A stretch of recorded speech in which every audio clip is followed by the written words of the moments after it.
नमस्कार। इस सत्र की पहली कक्षा में आपका स्वागत है। इस सत्र की पहली कक्षा हम एक कहानी द्वारा आरंभ करेंगे। कहानी का शीर्षक है नौकर। ये आपकी हिंदी पाठ्यपुस्तक का पाठ 2 है। तो कहानी कुछ इस प्रकार से है कि जरासीम मॉस्को में नौकरी की तलाश में इधर उधर भटक रहा है। क्योंकि क्रिसमस के दिन हैं तो लोग क्रिसमस का इनाम पाने के लिए हर छोटे से छोटा काम करने को तैयार रहते हैं। इससे पहले भी जरासिम मॉस्को में ही काम करता था। वह किसी मधुशाला में बोतलें धोता था और उसके बाद वह किसी गृहस्थ के यहाँ नौकर हो गया था। गांव में फौज में भर्ती होने के लिए वह गया था, पर किसी कारणवश वह भर्ती नहीं हो पाया और उसका दिल भी नहीं लगा, तो उसे वापस मॉस्को आना पड़ा। वह एक दिन अपने मित्र चैगोर दानलिक के पास जाने की सोचता है।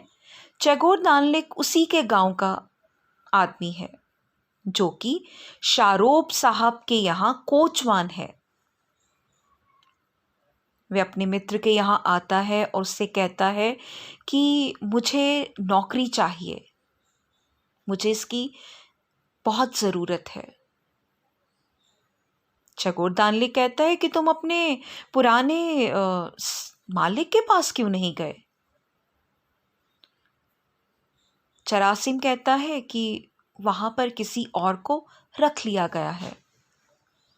इसी बात पर अपने मुंह मियाँ मिट्ठू बनते हुए चैगोर कहता है कि मुझे अगर आज गांव जाना भी पड़े ना, तो मेरे साहब मुझे ज़रूर रख लेंगे।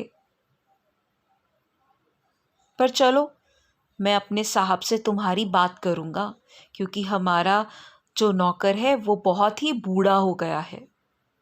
तुम कल आना। आज तो मैं शारूब साहब को शहर लेकर जा रहा हूँ। शहर से जैसे ही काम निपटा और शारूब ने देखा कि चैगोर दानलिक उससे कुछ पूछना चाहता है। चैगोर दानलिक ने कहा कि साहेब, मेरा एक मित्र है जो गांव से यहाँ आया है। वह बहुत ही ईमानदार है, पर उसे नौकरी की ज़रूरत है, तो आप उसे ऊपरी काम करने के लिए रख लेना। शारूब साहब कहते हैं, तो फिर पोलीकार्पिक क्या करेगा।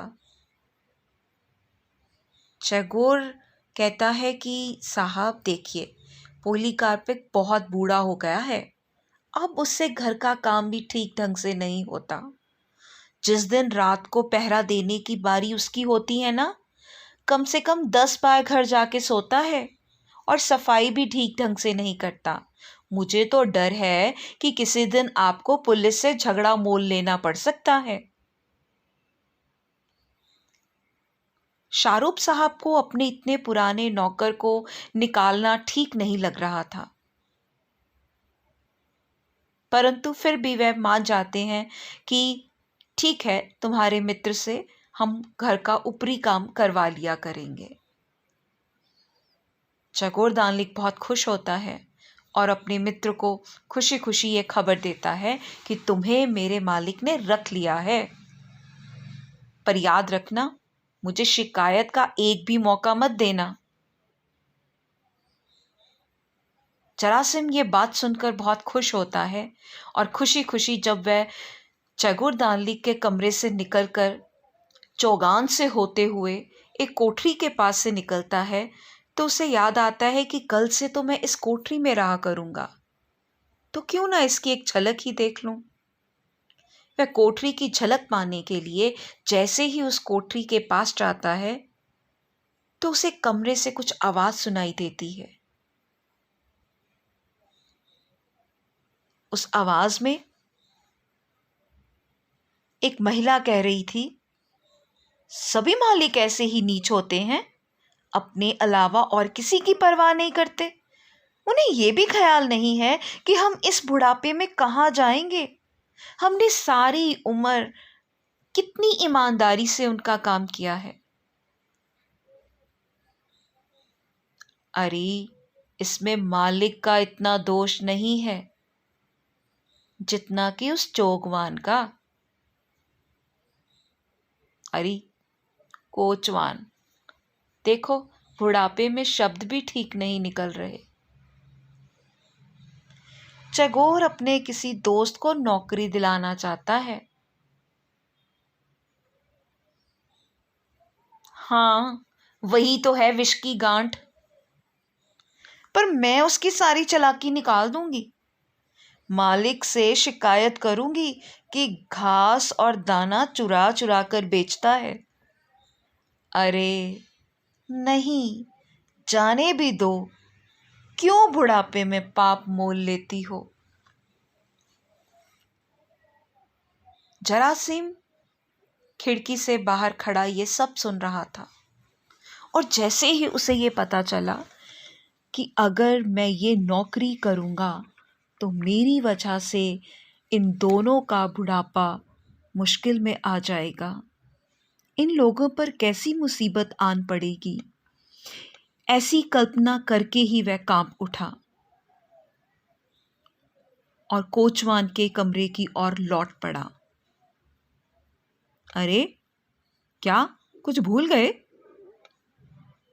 नहीं तो चैगोर दानलिक, मैं इसलिए लौटा हूँ कि सुनो, मैं तुम्हें बहुत धन्यवाद देता हूँ कि मुझे नौकरी दिलाई, परंतु मैं ये नौकरी नहीं कर सकता।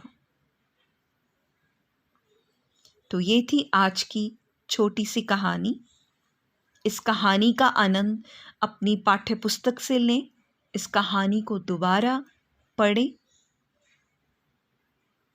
और अभ्यास में दिए गए प्रश्नों के उत्तर ढूंढें।